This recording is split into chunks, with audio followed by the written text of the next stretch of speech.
Vous êtes sur Radio Ici et Maintenant, 95.2 et Bernard Toinel est avec nous. Monsieur Toinel, bonsoir. Bonsoir, tu peux m'appeler Bernard. Ah Je crois qu'on merci, se on se tutoyait, hein. j'attendais que tu me redonnes l'autorisation. Sans problème. Bon alors Bernard, on t'a reçu la semaine dernière dans une émission qui a duré longtemps, Oui, qui s'est terminée d'ailleurs par la diffusion d'un document. Bernard Toinel, je rappelle que tu es rédacteur en chef de VSD hors série, consacré aux ovnis. Aux objets volants non identifiés. Et ce qui est assez intéressant, c'est que la semaine dernière, on a fait une émission consacrée au sujet sans pour autant parler d'extraterrestres. et non. En tout cas, pas vraiment. Et c'était le côté intéressant.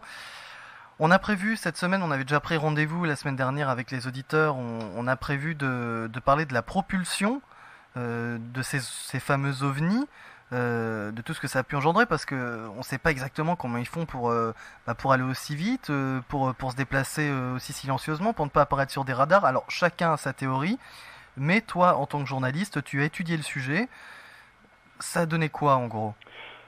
En fait, de toute manière, bon, c'est vrai qu'au fil des numéros de VSD hors série que nous avons publiés depuis 1998, c'est un sujet qui est toujours en filigrane, hein, c'est évident. Je dirais que la propulsion, c'est le sujet numéro un.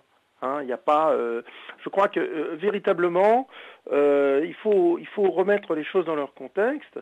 Comme je l'avais expliqué la semaine dernière, les Américains, qui étaient en pointe donc dans l'étude du phénomène OVNI, ont tout de suite pris la solution tôle et boulon, c'est-à-dire en fait de prendre en considération le fait que les ovnis sont des objets manufacturés, qui sont faits par des hommes ou je ne sais quoi, ou je ne sais qui, et que ces objets ou ces engins peuvent être reproduits par des avionneurs, c'est-à-dire des fabricants d'avions sur Terre, et faire effectivement en sorte d'imiter le vol des ovnis en adoptant leur technologie de propulsion, tout Alors simplement. ce qui est tout de même intéressant, c'est que déjà étudier le comportement de ces ovnis, c'est déjà accepter qu'il y en ait. Dès 1947, c'est ce qui a été marqué noir sur blanc, hein. C'était d'ailleurs, comme j'avais expliqué, la lettre du général Twining qui a donné un petit peu les grandes orientations à suivre. Et je crois que depuis cette période, on n'a jamais cessé d'arrêter d'étudier, d'échafauder des hypothèses, des théories. Bon, vous y reviendrez là, dans le courant de la soirée, mais c'est fondamental. Donc cette recherche de technologie avancée, de propulsion exotique, parce qu'on appelle ça la propulsion exotique, ça a été le grand sujet depuis 1950-51. Je crois qu'on a véritablement, donc on a fait travailler, si tu veux, des aérodynamiciens. C'était le cas d'Alfred Lodding.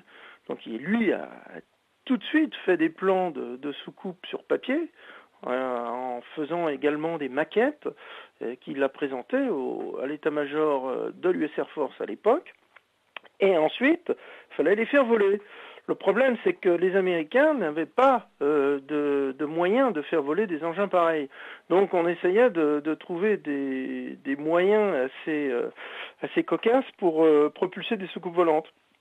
Alors ça a été le cas par exemple avec le fameux Flapjack qui a été construit en 1943 et qui a volé jusqu'en 1944 et je dirais que c'était une espèce on l'appelait la crêpe volante, c'était pas pour rien. Ça ressemblait effectivement à un disque volant. On avait rajouté à ses extrémités des espèces de moignons d'ailes et à l'avant on avait deux moteurs à hélice. Alors ça faisait un peu, oui, c'était un peu du bricolage, hein, faut quand même l'admettre. Et puis après, qu'est-ce qui s'est passé? C'est que il fallait trouver un moyen. Alors on a fait plancher des scientifiques. On a repris des gens du projet Manhattan, donc qui avaient si tu veux, abouti à la fabrication et au développement de la première bombe atomique en 1945. Donc on a fait plancher ces gens-là et on leur a dit, écoutez, essayez de trouver comment fonctionnent ces satanés disques volants, parce que s'ils existent, c'est que nous, on peut faire la même chose. Voilà, ça c'était je dirais la base de travail. Ensuite, bon, bien sûr, chacun avait un peu sa théorie, mais il y a quand même des gens qui sont sortis du lot. Alors, je crois que le premier, a priori, qui a commencé à se poser des questions et à mettre tout ça sur le papier, c'était un certain John Frost. John Frost, c'était un Anglais qui était très brillant et qui était rentré dans une firme aéronautique au lendemain de la Deuxième Guerre mondiale, qui s'appelait De Havilland Canada. Hein.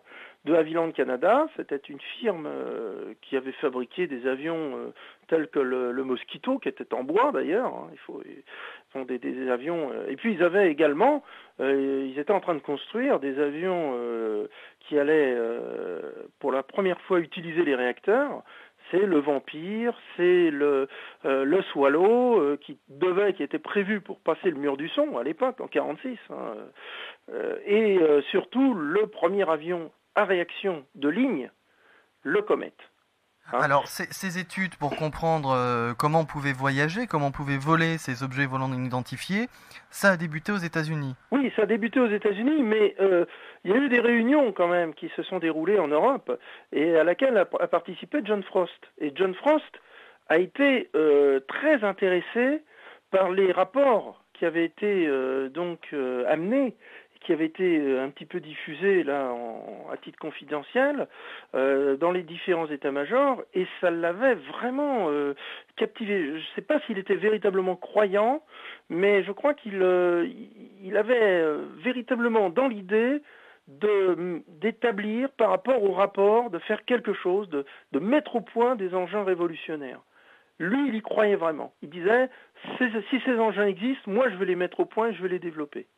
Et alors actuellement, quelles sont les personnes ou les groupes de personnes qui étudient ce phénomène? On va pas sauter les étapes parce que c'est vrai que si tu veux, grosso modo, John Frost, il a travaillé, il s'est expatrié malheureusement parce que il a fait, si tu veux, fait face à des échecs au niveau notamment de chez De Havilland, parce qu'ils ont eu d'énormes échecs techniques. Donc au sujet des avions en réaction, et lui s'est expatrié au Canada. Et c'est en s'expatriant au Canada qu'il est rentré en contact directement avec les avionneurs canadiens et surtout l'état-major américain. Et ces gens-là lui ont dit, nous savons que vous travaillez, vous avez des idées avant-gardistes, est-ce que vous pouvez nous mettre au point des soucoupes volantes pour doter nos unités? C'était très clair, c'était vraiment véritablement une commande. On leur a dit, est-ce que vous pouvez nous fabriquer des soucoupes volantes pour remplacer nos avions de chasse? C'était ça le challenge. C'est une drôle de requête.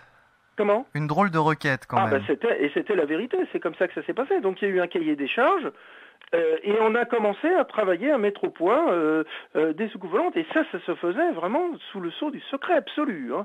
C'est-à-dire que les gars étaient vraiment dans une usine complètement fermée à Malton, donc dans l'Ontario.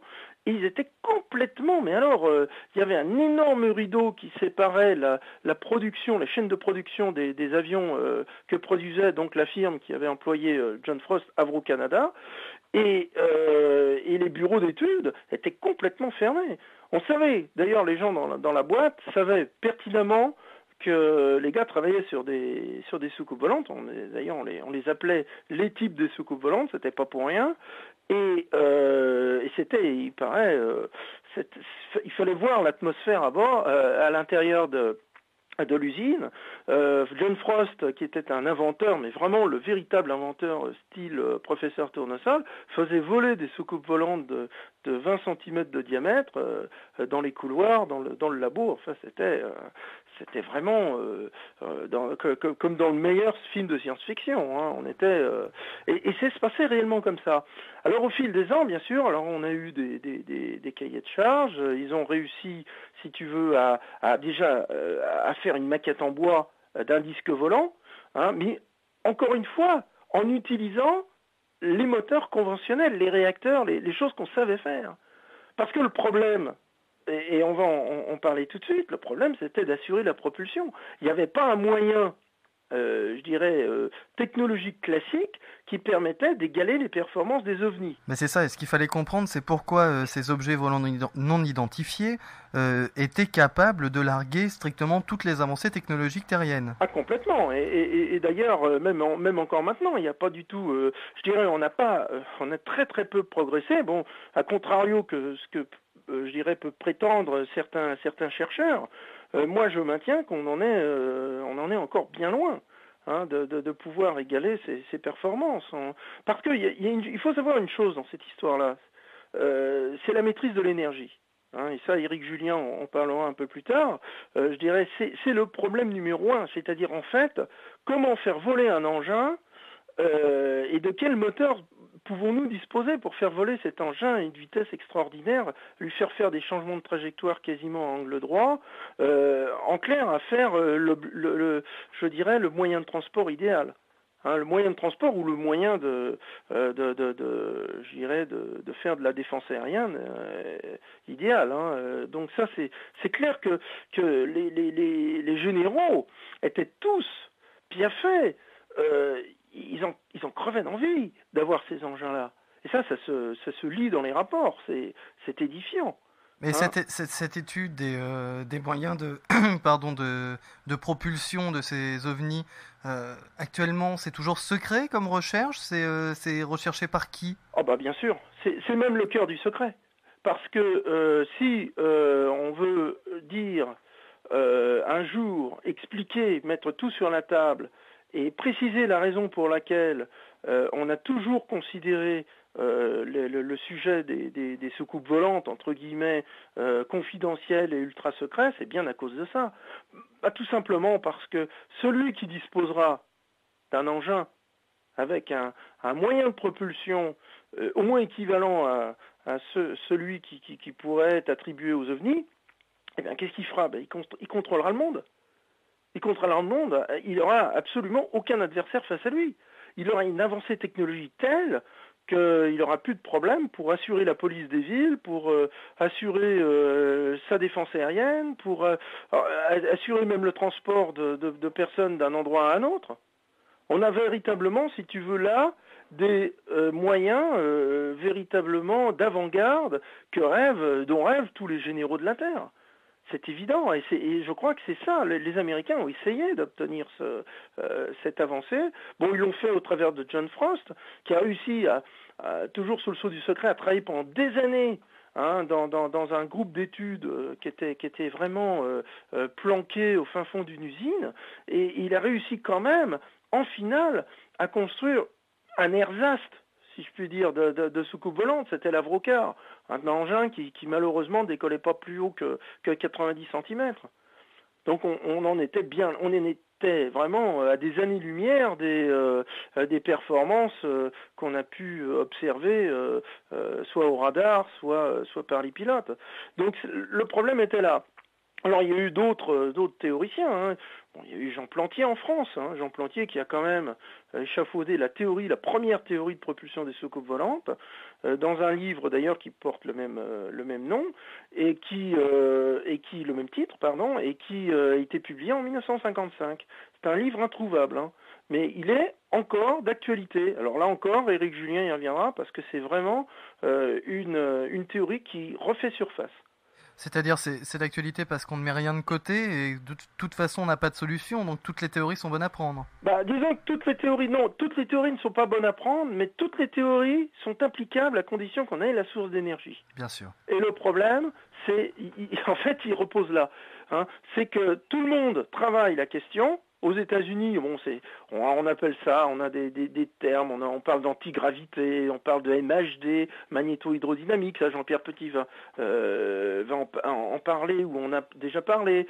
Je dirais que tout le monde, joue sur sa propre manière d'échafauder son idée de propulsion sur les soucoupes volantes, mais le problème, c'est que tout le monde a des idées, mais tout le monde n'arrive pas à l'appliquer.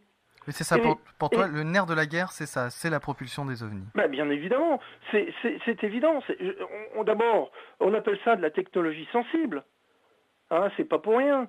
C'est effectivement un axe de recherche que tout le monde aimerait. Il est évident que celui qui dispose d'un moyen comme ça, c'est un moyen considérable qui lui permettra de voyager partout, y compris dans l'espace. Mais alors, est-ce qu'il y a des instances officielles qui, par exemple en France, prenons la France, travaillent sur le sujet? Oui, bien sûr. Bien sûr, mais bon, je dirais à échelle réduite par rapport aux Américains. Ce sont les Américains qui ont je dirais, l'avancée et les moyens. Parce que, bon, bah d'abord, ils peuvent dépenser 25 milliards de dollars en Black Program pour une année. C'est tout. C'est-à-dire les programmes noirs, les fameux programmes secrets qu'on ne voit jamais, qui sont jamais votés au Congrès, dont le public n'a pratiquement pas connaissance, c'est là-dessus qu'on puise les budgets de recherche. Nous, malheureusement, dans nos pays, on a des budgets extrêmement restreints et on ne peut pas aller aussi loin. Bon, bah c'est sûr qu'on avait peut-être des théoriciens à la hauteur, mais on n'avait pas les infrastructures de recherche qui nous permettaient d'aller aussi loin que ça. Alors, à l'heure actuelle, bien sûr, c'est l'axe de recherche. On essaye par tous les moyens de trouver le moyen de miniaturiser les sources d'énergie, parce que c'est ça le problème. Bon, à l'heure actuelle, pour te donner une idée, bon, si on veut véritablement faire décoller de quelques mètres une Renault Clio, hein, je prends un exemple tout bête, ben, il faut une centrale nucléaire, en gros, à plein régime. Donc, tu vois la puissance nécessaire. Donc on ne peut pas mettre une centrale nucléaire dans une Clio. C'est impossible. C'est pas pratique. C'est pas pratique et c'est pas pensable. C'est pour ça que tous ces problèmes de théorie, c'est bien beau. Tant qu'on n'a pas la source d'énergie, on ne sait pas faire. Un bon exemple également. Tout le monde peut faire un engin, je dirais, qui ressemble, si tu veux, à un engin antigravité. C'est ce qu'on appelle le lifter. Hein, c'est un engin qui a été mis au point, qui est fait de feuilles d'aluminium et de balsa en forme de triangle, et avec un bon petit transfo et puis je dirais une bonne aptitude au bricolage, eh bien, on met un petit transformateur et puis avec l'électricité, simplement la force électrique, eh bien, on va faire voler cet engin à quelques mètres. Et ça marche, il y a des tas de gars qui font ça en ce moment. C'est vraiment, je dirais, le b.a.-ba, les premiers pas de l'antigravité. Et ça, tout le monde peut le faire, dans son garage. Ça coûte pas énormément, seulement c'est très dangereux parce qu'il faut faire très très attention, parce que là on a des sources électriques et surtout des tensions qui peuvent être très grandes et ça peut créer des accidents. Mais ça marche. Seulement le problème, c'est que pour l'instant, bah, ça décolle pas à plus de quelques 2-3 mètres, et puis ça peut pas se balader où on veut. Et puis ça ne fonctionne qu'avec du balsa et des feuilles d'aluminium, donc c'est très léger. Voilà où on en est à l'heure actuelle. Donc on a beaucoup d'idées, mais pour la réalisation, eh bien, on a encore ce problème de source d'énergie. Ça a été d'ailleurs le gros problème de John Frost, qui lui avait mis au point des engins puissants, mais qui ne fonctionnaient qu'à base de réacteurs conventionnels. Et alors c'était terrible, parce que c'était lourd, et puis c'était peu fiable. Hein, les vitesses envisagées, c'était des vitesses de l'ordre de 3 fois la vitesse du son, hein, pour te dire. Non, mais c'était des engins qui étaient... le type n'était pas sûr de revenir en effectuant un vol d'essai, c'était clair. Hein. Alors, avant de conclure, je me demande comment tu fais, Bernard, pour mener tes enquêtes dans un monde aussi secret que celui-là. Ben, du Gymkhana. On fait du Gymkhana, on essaye de... Bon, d'abord, il existe pas mal de documents, et puis, je dirais, les années passant, on a quand même accès à de plus en plus de documents, parce que, bon, bah, c'est vrai que y a quand même des classifications qui interviennent après, surtout aux États-Unis, après une période de 30 ans. Donc il y a des gens qui parlent, il y a des anciens chercheurs qui parlent, et puis bon bah on arrive à obtenir des informations. Nous c'est ce que nous avons fait à VSD hors série depuis le début. Hein. Et d'ailleurs dans le dernier numéro, on n'a pas lâché le côté propulsion parce que d'ailleurs on a publié dans le numéro 5 qui est toujours en vente en kiosque là les premiers signes. On a publié un article de Jean Pollion justement parce que les humites, les fameux humites, les sérums de l'espace comme je les appelle, ils ont leur théorie sur la propulsion à base de plasma, à base de...